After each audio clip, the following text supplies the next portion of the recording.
हर हर महादेव प्रिय दर्शकों।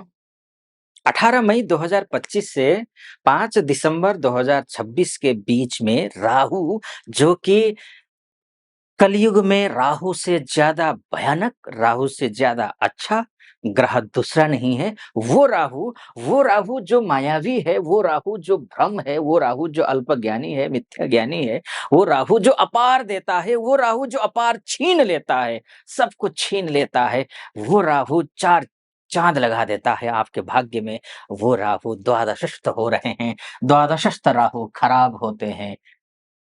अगर आपकी कुंडली में भी राहु द्वादशस्थ हैं और खराब, द्वादशस्थ अर्थात या फिर वहां हो या फिर अन्य किसी जगह पर, ऐसी जगह पर जहां से खराब होते हैं, वहां पर अगर राहु हैं, तो निश्चित रूप से आपके लिए ये 1.5 वर्ष, यानी कि 18 मई 2025 से लेकर के 5 दिसंबर 2026 का बीच का जो समय है, वो निश्चित रूप से अच्छा नहीं है। खर्चा अधिक होगा, क्या कुछ होगा। और ये नहीं कि आपके लिए खराब होता है, ये मैंने कहा है, लेकिन आपके लिए सिचुएशन क्या कुछ हो रहने वाला है, आपके लिए खराब होगा या नहीं होगा, ये मैं आगे बताऊँगा। उससे पहले एक बात ज़रूर कहना चाहूँगा कि राहु को समझो, राहु क्या फल देगा। इससे पहले राहु के बारे में समझना ज़रूरी है कि राहु है कौन?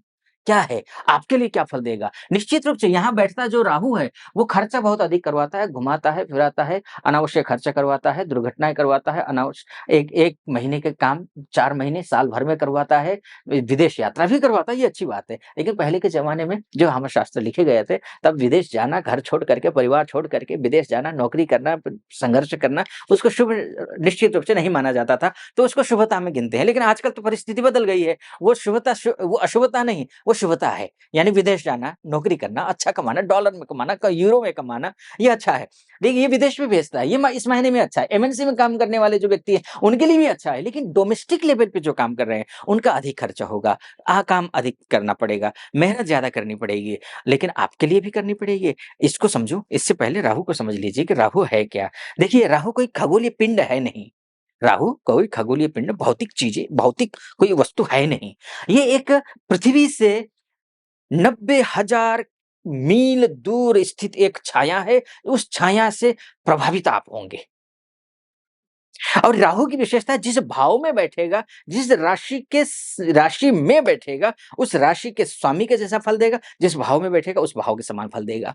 यानी कि किस राशि में बैठा है ये समझ लीजिए।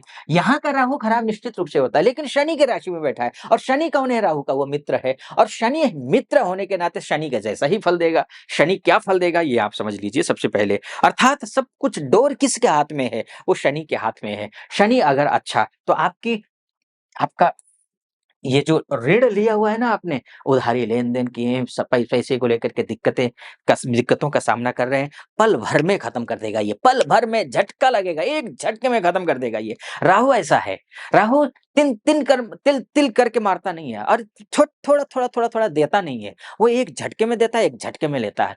ये राहु आपका जो ऋण है, एक झटके में दूर कर देगा। आपकी जो पैसे की समस्या है, एक झटके में दूर कर देगा। आपका जो शत्रु बने हुए हैं, पैसे की वजह से हो, या बिजनेस की वजह से हो, या नौकरी की वजह से हो, या मैन्युफैक्चरिंग की वजह से हो, या फिर ट्रेडिंग की वजह से हो, या फिर सोसाइटी में हो, या फिर परिवार के बीच में ही शत्रु क्यों ना हो, वो आपसे अगर शत्रुता करता है, ये मानकर चलिए कि आपकी कुंडली में, यानी कि date of birth, time of birth और प्लेस ऑफ बर्थ के हिसाब से जो आपकी कुंडली बनी हुई होगी, उस कुंडली में शनि अच्छा है, राहु अच्छा है, तो यहाँ आकर के शनि अच्छा, अगर आपका आचार विचार व्यवहार अच्छा है, आप संस्कारी हैं, कुसंस्कारी नहीं है, ऐसे दोस्त आपके नहीं है जो खाते-पीते हैं, गाली-गलौज करते हैं, अपशब्द बोलते हैं, आज के काम को कल पे टाल देते हैं, नहाते नहीं हैं, बाल बनाते नहीं हैं, दाढ़ी बनाते नहीं हैं, नाखून लंबे-लंबे हैं, गंदगी के साथ में रहते हैं, गंदी ज़ुबानें हैं, गंदी बातें करते हैं, जिनकी दृष्टि अच्छी नहीं है, स्वाभाविक रूप से ऐसे लोगों की सृष्टि भी अच्छी नहीं है, और ये सृष्टि भी अच्छी नहीं है। अगर इन सब चीज़ों से दूर हैं, एक झटके में सब कुछ ये अच्छा करेगा।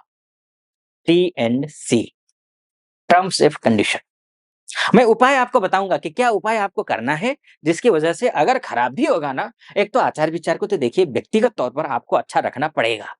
इसके अलावा भी मैं उपाय बताऊँगा कि क्या ऐसा उपाय करें, जिसकी वजह से जो है ना, संभावित नुकसान से बचा जा सके। वो भी मैं आपको बताऊँगा।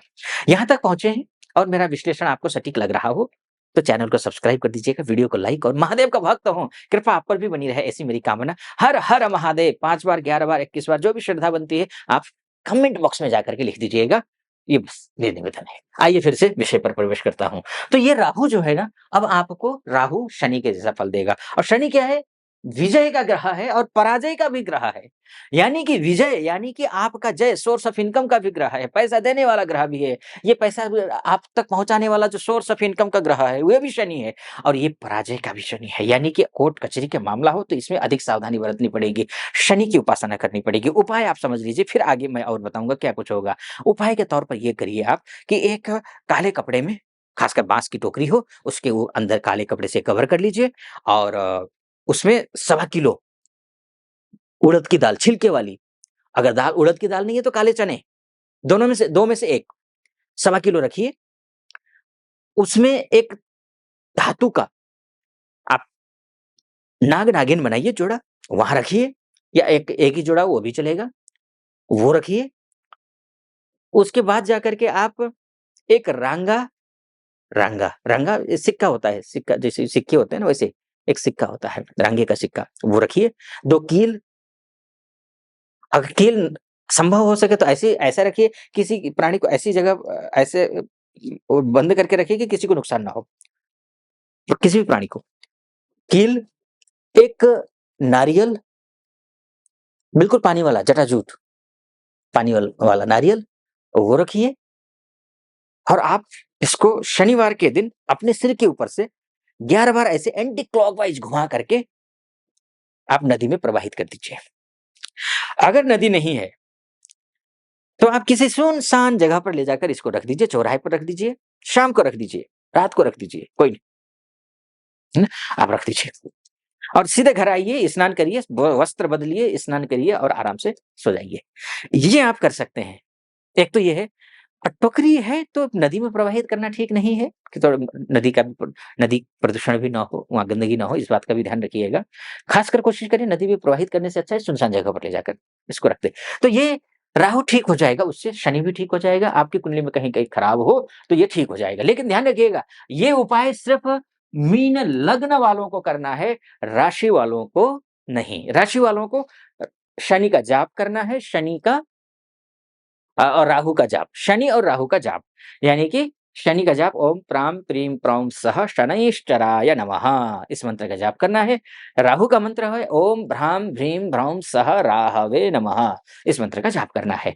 या आप शनिवार के दिन आटे में चीनी डाल करके आप चींटियों को खिलाइए। आजकल गर्मियों का मौसम शुरू हो चुका है, आप पक्षियों के लिए पानी निकाल दीजिए, बाजरा निकाल दीजिए, तो ये आप करिए, आपके लिए ठीक रहेगा। या फिर कोई ऐसा आश्रम हो, संस्था हो, जहाँ पर आप जो ब्लाइंड होते हैं, ऐसे स्कूल होते हैं, ऐसी संस्थाएँ होती हैं, वहाँ आप जाकर के काली चीज़ें दान करिए, जैसे काला कपड़ा, काली छड़ी, काला चश्मा, उड़द की दाल छिलके वाली या फिर काले चने इत्यादि जो भी है, काला जूता, काले चप्पलें, ये आप सब दान कर सकते हैं। ख़ैर ये मैंने मोटा-मोटे तौर पर आपको बताने की कोशिश की है कि ये ग्रह यहाँ जाएगा तो ये फल देगा। आप नौकरी करते हो, बिज़नेस करते हो, कहीं भी हो, देश में हो, विदेश में हो, महिला हो, पुरुष हो, अगर आप अपनी कुंडली के बारे में जानना चाहते हैं, क्योंकि आपकी कुंडली सब कुछ है। तो ये नीचे नंबर है उस नंबर पे कॉल कीजिए या फिर व्हाट्सएप कीजिए, मेरी टीम से बात कीजिए और मुझसे बात करने के लिए अपॉइंटमेंट ले लीजिए। मैं स्वयं आपकी कुंडली देखूँगा, क्योंकि आपकी कुंडली आपका डीएनए है। आप खुश रहें, प्रसन्न रहें, महादेव की कृपा आप पर बनी रहे ऐसी मेरी कामना। सटीक लगा हो सब्सक्राइब, लाइक और कमेंट ज़रूर कर दीजिएगा। फिलहाल अनुमति दीजिए। हर हर महादेव।